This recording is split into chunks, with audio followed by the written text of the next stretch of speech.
sem endurspegla hugræna vinnu og ósýnilega verðmætasköpun hennar. Það er auðvitað ekki, virðulegur forseti, hægt að greiða atkvæði með þessu, því miður, og Miðflokkurinn leggst gegn þessari tillögu. Sko, þannig bara þriðja vaktin komin til álykta á Alþingi. Þú veist, það er það sem við erum að tala um hérna og ég ætla að lesa, sko, þetta er Sigga fór hann aftur, ég ætla að lesa þetta aftur. Það sem stendur hérna í þessu þingskjali. Hugræn vinna kynjanna. Unnið verði á því að fanga kynjamynstur hugrænar vinnu á Íslandi. Unnin verði eiginlega rannsókn á hugrænni vinnu með viðbót við meginlega rannsókn sem Hagstofa Íslands gerði fyrir forsætisráðuneytið. Í eiginlegu rannsókninni verði rýnt betur niðurstöðu meginlegu rannsóknarinnar sem endurspegla hugræna vinnu og ósýnilega verðmæta sköpun hennar.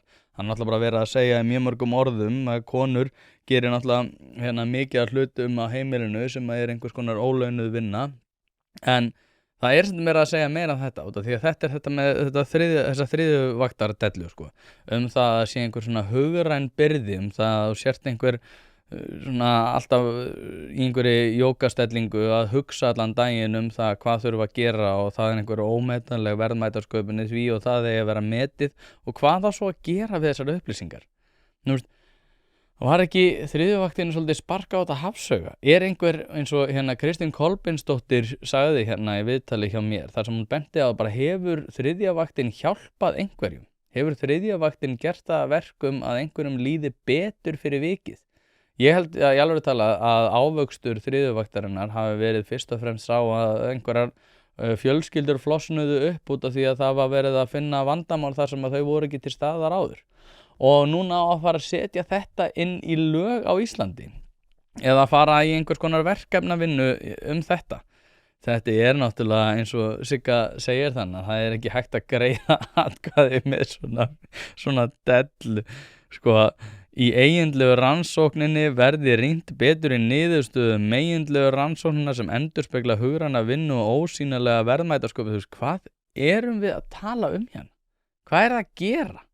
Það er verðbólguskot, það eru óbreyttir vextir og þeir eru að pæla í eiginlegu rannsókn sem verður rýnt betur í niðurstöðu meginlega rannsóknina sem endurspegla hugræna vinnu.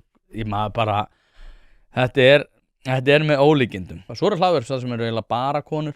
Svo eru hlaðvörp eiginlega það sem eru bara karlar. Og hvað með það? Látið okkur bara í friði. Hvaða þráhyggja er þetta að þegar fólk kemst í einhver svona stjórnastöður að þá snýst þetta ekki það að gera líf fólks betra heldur viljið þið haga lífin fólks á ákveðin máta. Þú vilt segja því hvernig það eigi að lifa. Þetta er ekki hlutverk ykkar. Það er ekki hlutverk ykkar að vera í einhverju svona menningarlegum þrýstingi í því hvernig fólk á að haga sínum málum.